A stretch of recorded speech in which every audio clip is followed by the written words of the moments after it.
लोग बहुत सम्मान दिया, ये सम्मान के कभी न भूले। सारण का शेर प्रभुनाथ सिंह को ही कहा जाता था। आज वो प्रभुनाथ सिंह रो रहे हैं। देखिए, कहा जाता है समय बड़ा बलवान होता है, समय के आगे कौन शेर कब बेबस हो जाए ये किसी को समझ में नहीं आता। पहले आप एक वीडियो देखिए, और ये वीडियो है पूर्व सांसद प्रभुनाथ सिंह का, जो जेल जा रहे हैं, जिनका पेरोल का अवधि खत्म हो चुका है और वो रो रहे हैं। हम तो ही मान के चलते नहीं कि मरला के बाद आम व्यक्ति का इतना सामान ना मिले जितना हमारा भाई कब मिली गई। तो आपने ये वीडियो देखा प्रभुनाथ सिंह को भावुक होते हुए, रोते हुए। इसलिए मैं कह रहा हूं समय बड़ा बलवान होता है। प्रभुनाथ सिंह आज के युवा पत्रकार या जो युवा है वो प्रभुनाथ सिंह के बारे में शायद ही जानते होंगे, या जानते भी होंगे तो बहुत कम जानते होंगे। लेकिन प्रभुनाथ सिंह, जब प्रभुनाथ सिंह अपने बुलंदी पे थे, तब भले ही राज किसी का भी हो, राज लालू प्रसाद यादव करते हो या नीतीश कुमार करते हो, सारण का शेर प्रभुनाथ सिंह को ही कहा जाता था। जी हां, आज वो प्रभुनाथ सिंह रो रहे हैं और कैमरा उन्हें कैप्चर कर रहा है। पीछे में उनका पूरा परिवार है और पूरा परिवार बेबस खड़ा है। हालांकि प्रभुनाथ सिंह ये कहते जरूर नजर आ रहे हैं कि कर्जा हो गई बा हमरा पे, जो मेरे भाई, जैसा कि आप सब जानते हैं, उनके छोटे भाई का निधन हो गया था। उसके बाद प्रभुनाथ सिंह पेरोल पे बाहर आए थे और पूरा हुजूम जुटा था। ना सिर्फ बिहार सरकार के बड़े नेता आपको उनके श्राद्ध क्रम में दिखे होंगे, बल्कि झारखंड और यूपी से भी कई बड़े राजनीतिक हस्ती और चेहरे उनके श्राद्ध क्रम में शामिल हुए थे। और प्रभुनाथ सिंह कह रहे हैं ये तो कर्जा हो गया है मेरे पे, और अगर आप लोगों का आशीर्वाद रहा तो जल्द हम जेल से बाहर आएंगे और ये कर्जा उतारेंगे। पेरोल की अवधि समाप्त हो गई, जेल गई हमारे बाध्य है तब, लेकिन जेल जाए का पहले जात तो बनी हम बड़ी भारी मन से। अब वो सब लोग के, चाहे वो वर्ग, राजनीतिक वर्ग होके, एमएलए एमपी होके, सामाजिक राजनीतिक कार्यकर्ता होके, गांव के लोग होके, ना ही सिर्फ जिला कमिश्नरी बल्कि पूरा राज्य, झारखंड और पूरा उत्तर प्रदेश से ये सब लोग एक दुख का घड़ी में आके श्मशान घाट से लेके हमारा भाई का श्राद्ध कर्म तमाम तक अपना फर्ज के निर्वाह के लिए बहुत सबसे हम आभार व्यक्त करते हैं। बल्कि एक कि हम कर्जा का रूप में स्वीकार करते नहीं।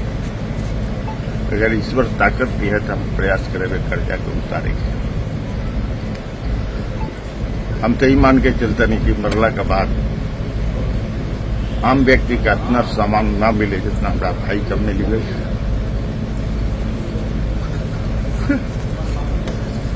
लोग बहुत सम्मान दिया, ये सम्मान के कभी न भूले। हमरा शक्ति में मिलल बा, और जब शक्ति मिलल बा हमरा लागत है कि जेल से आवे हमरा ज्यादा विलम्ब न हो सके। मैं तो जौन कुछ बाकी सके बा कर्जा हम पाई पाई लोग चुकाए, हम कभी भी कर्जा लेके मरब ना। धन्यवाद।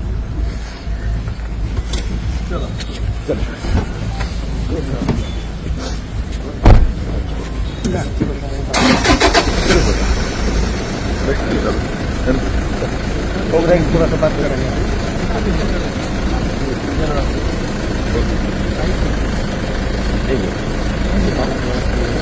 देखिए, प्रभुनाथ सिंह की एक कहानी मैं आपको सुनाता हूं, और ये मेरी उनके साथ पर्सनल एक कहानी है। एक पत्रकार और नेता की जो कहानी, कई कहानियां होती है, आज मुझे लगा कि मुझे आप लोगों के साथ शेयर करनी चाहिए।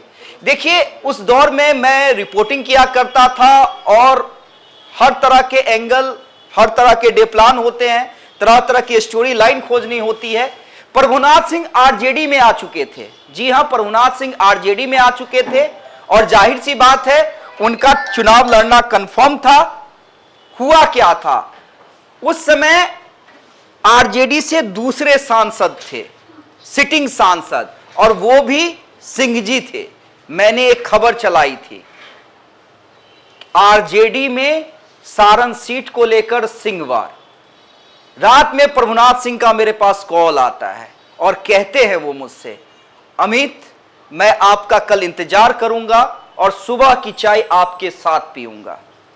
मुझे लगा कि जाहिर सी बात है, भाई कॉल आया है तो उन्हें कोई खबर देनी होगी, कोई बाइट देना होगा, कोई रिएक्शन देना होगा। मैं तैयार होके उनके आवास के लिए जा ही रहा था, तब दोबारा कॉल आ गया, अमित मैं आपका इंतजार कर रहा हूं और 2 कप चाय ठंडा होकर भेजवा चुका हूं।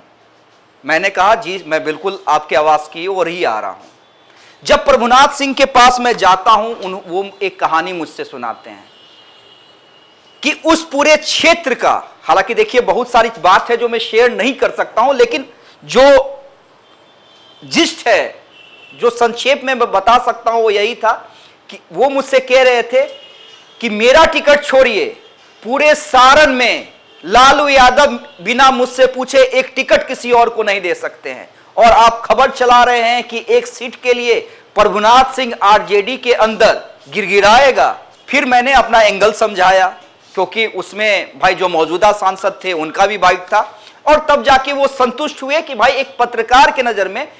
तो देखिए प्रभुनाथ सिंह की तूती तो बोलती थी उस क्षेत्र में, इससे कोई इनकार नहीं कर सकता है कि प्रभुनाथ सिंह की तूती बोलती थी, और प्रभुनाथ सिंह को उस क्षेत्र का शेर कहा जाता था। और देखिए बिहार में कई बाहुबली हुए हैं, लेकिन प्रभुनाथ सिंह की जो छवि थी, एक और कहानी मैं सुना देता हूं, तब आप प्रभुनाथ सिंह की छवि को आप समझ जाइएगा कि प्रभुनाथ सिंह की तूती कैसे बोलती थी। याद कीजिए वो दौर जब जीतन राम मांझी को नीतीश ने ठान लिया था कि अब इनको हटा देना है, क्योंकि आपको याद होगा कि नीतीश ने मांझी को मुख्यमंत्री बनाया था, लेकिन मांझी कुछ ऐसे फैसले लेने लगे थे जिससे नीतीश कुमार और उनकी पार्टी अनकंफर्टेबल हो रही थी।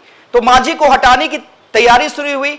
लालू यादव से बात की गई, लालू यादव ने कहा कि हम डायरेक्ट समर्थन नहीं करेंगे, लेकिन हम वॉकआउट करेंगे, हमारी पार्टी वॉकआउट करेगी, ताकि मांझी खुद रिजाइन दे दे। प्रभुनाथ सिंह उस समय आरजेडी में हुआ करते थे, हालांकि पहले जेडीयू में ही थे, नीतीश के काफी करीबी थे, लेकिन नीतीश से मतभेद हो गया था, बाद में वो आरजेडी में आए। उस समय कई विधायकों को गोलबंद करने के लिए लालू यादव और नीतीश कुमार दोनों ने प्रभुनाथ सिंह को जिम्मेदारी दी कि आपकी बातों को कई विधायक सुनेंगे जो आपके क्षेत्र के विधायक हैं। वो घटना मेरे सामने हुई थी। प्रभुनाथ सिंह ने कई विधायकों से बातचीत की और एक विधायक ने कहा समर्थन तो मैं दे दूंगा, लेकिन नीतीश कुमार से कुछ चीजों को लेकर मेरी नाराजगी है। प्रभुनाथ सिंह ने देरी नहीं की, उन्होंने ये नहीं समझा कि ये एक विधायक है, मामूली सा विधायक है, मेरी बात को लालू यादव और नीतीश कुमार की बात को कहां काट पाएगा। प्रभुनाथ सिंह ने डायरेक्ट नीतीश कुमार को फोन लगाया और कहा कि ऊ विधायक के तारा से नाराजगी बा, का नाराजगी बा, तू स्वयं फोन करा और ओकरा मनावा। ये हस्ती थी प्रभुनाथ सिंह की। हालांकि आप सब जानते हैं प्रभुनाथ सिंह अभी हत्या के मामले में, दोहरे हत्या मामले में सुप्रीम कोर्ट से सजा याफ्ता है, पेरोल पे बाहर आए थे। लेकिन ये तस्वीर, ये वीडियो आज बहुत कुछ बयां कर गया कि वाकई समय से बढ़कर कोई नहीं होता है, समय ही सबसे बड़ा बलवान होता है।